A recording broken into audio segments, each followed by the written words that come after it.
When you adapt, and people think adapting is doing the book, I don't think so. I think adapting is taking an animal that lives at sea and bringing it to land. You're adapting to land.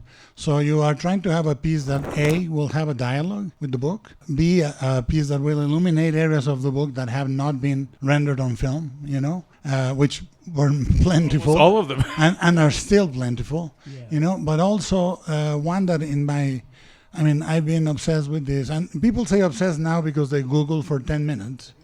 But this is truly 50 years of my life. I wanted to have a dialogue with the Romantics, the origins of the movement, how it reflects times when they are direly necessary, which is now also. But also that like it was biographical for Mary Shelley, is biographical for me.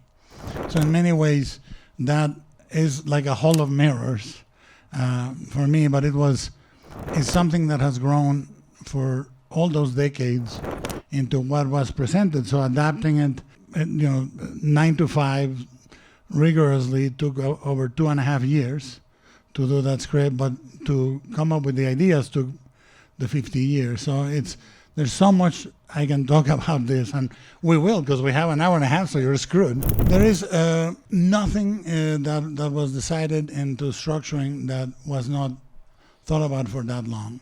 Because the trick for me was, if you simply render what was done before, you're doing taxidermy. But if you are trying to make that animal live again and behave and be seen in its living form by a new audience, then you have to do this. We talked about what you really found a way to render. You really make it Oscar's character, Victor. He's got to be a Byronic figure. Yeah. And that had never been done. He's always been this kind of weird, creepy, basically signaling to you that he was a defiler of flesh character before, and you've got to make him a romantic figure before we can feel what he's capable of. And then we talked about how that sequence in the operating theater, he's basically doing David Bowie in there. He's playing a concert. Yeah, well, I said to Oscar, we're going to shoot Victor doing or talking about what he does like a concert. Because to me, he's as much an artist as he is a scientist. And I want to show that, A, it is not easy, and B, everything starts going wrong. But the fact is, of all the Dr. Frankenstein that have been portrayed, the one I like the most, there's two I adore. One is Peter Cushing, who's basically a sociopath. And he is the villain of the Hammer movies. He's the most dangerous guy. And I adore the completely gonzo Udo Kier one in the Paul Morrissey.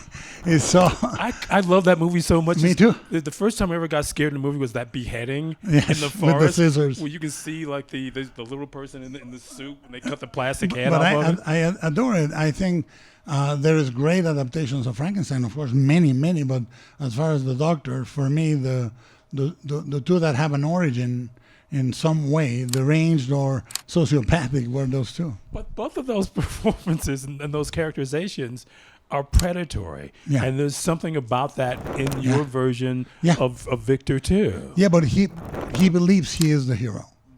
And I think that's one of the things that I'm 61, and up until I was 45 or so, I thought I was, to borrow a Dickensian phrase, I thought I was the hero of my narrative, and I turned out to be the villain. Yes, it was the best of times, it was the worst of times. Yeah, yes. and only, and life resolves by revealing to you that you are your main antagonist. But it's interesting, and I wanted that. Because that's the corollary you set in motion with Victor and the creature. I don't want to call it a creature. No, that's fine. I don't want to call it a monster because I like creature. But I think though part of it to me, I think of it as being I think of it as a being, because it's a character who you're very meticulous about. That's a great way of calling it. Because we see his physical and emotional evolution, which take place on two very different tracks. And that sort of sense of, even in the savagery at the beginning, there is this awful sense of regret that very much takes us back to the book and that opening those first letters. Oh, yeah. And I've never seen anybody adapt it, because, again, Victor is he thinks he's a hero, but he's still as predatory as as the Keir and Peter Cushing were. Well, the thing for me is the way the screenplay is constructed. There are many things that have symmetries, and then you break the symmetry. We have two narratives plus the narrative of the captain. In the book, the captain looks at Victor as a saint. He's almost in love with Victor. And then he calls him, I've never seen anyone more saintly and more kind, and he breaks into tears at the least provocation, blah, blah, blah. And then the narrative... That's the ironic. I mean, that love of, that romantic sort of infatuation. Between them. But I think that, I wanted to encompass all the romantic movement, also Caspar David Friedrich, Keats, the poetry of Byron, et cetera, et cetera. But, and Victor carries that. Every single thing you see is done physically. There's no digital doubles. Like every single action that I said I want to do all with wires, everything with wires, move the ship for real. Yes, exactly. The ship needs to move entirely with all the crew on top, and it has to be physical. I mean, that sense of immediacy in this, I've never felt you do anything like that before. No. That it is the biggest, and the main thing is if you know action and how to shoot it, the wire trick has an arc. It goes like this and then accelerates and then lands. Now, if you lift somebody, it's a hard takeoff and then a hard landing. So we spent months using the wire to really reproduce what it would feel to lift somebody with a single hand and smash them on the ground. And I said, none of the things is going to be done with a digidouble. When he throws him off behind his back, just very discarding him, and he lands on the fire. He lands on the fire, and he throws him with one hand. And when he sinks in the ice, which is a quote to the Hammer Dracula, right?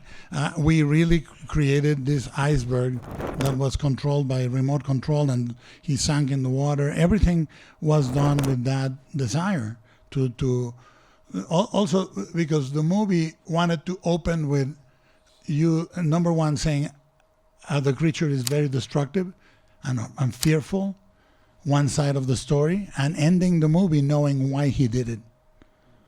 You see, if the most urgent thing is the dialogue between the way you perceive something or someone and the way you perceive it when you know the story. But that's something you've done a lot. I mean, going back to Kronos, which is action and then motive. Yes. I mean, and that's Edgar Allan Poe.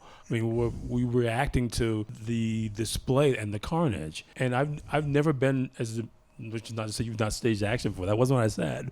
But I've never seen you stage action in a way that felt so immediate and it's like such a violation of our audience space. It's also to me the important thing is that's why I wanted to open Pinocchio with the line, by the time Master Geppetto created Pinocchio, he had already lost a son. That's the opening line. So you go, okay, he's going to lose a son, and he's going to create Pinocchio out of that. I haven't seen this one. So if you open this, you see the ship, which is vital to the novel, but the attack on the ship obviously does not exist. But it proves the creature's size and so forth. And then what I like is the idea of mixing brutality and beauty from my first movie to this one. And it can be Pan's Labyrinth, Devil's Backbone, Shape of Water. I think the bittersweet of the brutality and destruction and beauty is what creates, in the same way that the Romantics said, can we combine love and death? And because they are also two sides of the same emotion. The first split we have is that we understand the world by dichotomies. Good. When you say something's good, you are by reference, inference, saying something's bad. When you say something is beautiful, by inference, there must be something somewhere that is ugly. So the comprehension of the world through dichotomy is what keeps us apart. And I think monsters, to me, bridge that. They carry no lies. That's what was liberating to me as a child. When I saw the monsters, those were saints I could understand. Those were saints that were not. They were what they were, and you love them as they were or not. And I think that the seeking of perfection, I think we should all actively fight for imperfection. But the fact that imperfection is shame, and perfection is desirable, is as constrictive and suffocating as the idea of love having to be perfect, or love having to imply forcible change. Beauty and the Beast, to me, is horrible. I would like Beast and the Beast. I like a princess kissing the frog to turn into a frog. That's a happy ending for me. I think that's probably Brett Ratner's Melania documentary. But you liked it. But as you're talking about this thing I find myself thinking about, which also runs through the poets, is shame is education, so coming to recognize where your place in the world. And that happens in all these movies. It happens in Pinocchio, in Kronos, and Hellboy, and in this. And I want to ask you about, because this idea that knowledge is a painful thing, I've never seen it more profoundly sort of like rendered in the movie than in this Frankenstein.